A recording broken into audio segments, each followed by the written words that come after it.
নিৰ্বাচনৰ যি ফলাফল আপোনালোকৰ লগতে আমিও প্ৰত্যক্ষ কৰিছোঁ, দেখিছোঁ।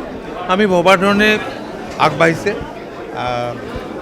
ভোটৰ গণনা, ভোটৰ ফলাফল গণনাৰ পাছত তো আমাৰ গোলাঘাটতো আটাইকেইটা সমষ্টিতে যথেষ্ট আগবাঢ়ি আছে।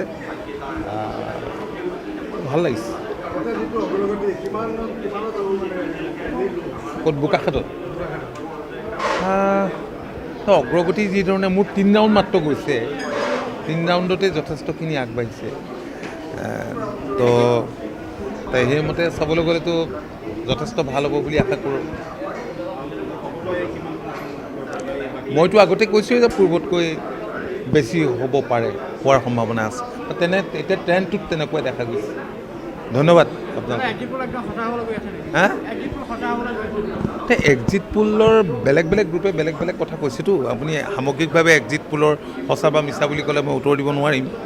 কিন্তু আমি যেনেধৰণে আশা কৰিছোঁ, গ্ৰাউণ্ড ৰিপৰ্ট আমাৰ যি আছিল সেইমতে কৈছিলোঁ, গতিকে তেনেধৰণে আমি আগবঢ়া প্ৰত্যক্ষ কৰিছোঁ। ভাল হ'ব ডেফিনেটলি। কাৰণ আৰু আমি এইকাৰণে আশা কৰিছিলোঁ যে ডক্টৰ হিমন্ত বিশ্ব শৰ্মাৰ নেতৃত্বত যোৱা 5টা বছৰত ৰাজ্যখনৰ যিমান উন্নয়ন আৰু বিকাশ হৈছে, জনসাধাৰণে উন্নয়ন আৰু বিকাশৰ পক্ষতে ভোট দিব। আৰু সেইধৰণে আমি আশা কৰিছোঁ আৰু সেইমতে আমি ফলাফলো এতিয়ালৈকে আমি দেখা পাইছোঁ। মইতো কৈ আহিছোঁ যে বিৰোধী আজিৰ পৰা মৌন হ'ব, নহ'লে ক'ব যে EVM-ৰ কিবা টেম্পাৰিং কৰিছে, এইবিলাকেই ক'ব। মইতো আগৰ পৰা কৈ আহিছোঁ এইবিলাক নাটকৰ বাহিৰে অন্য একো নহয়।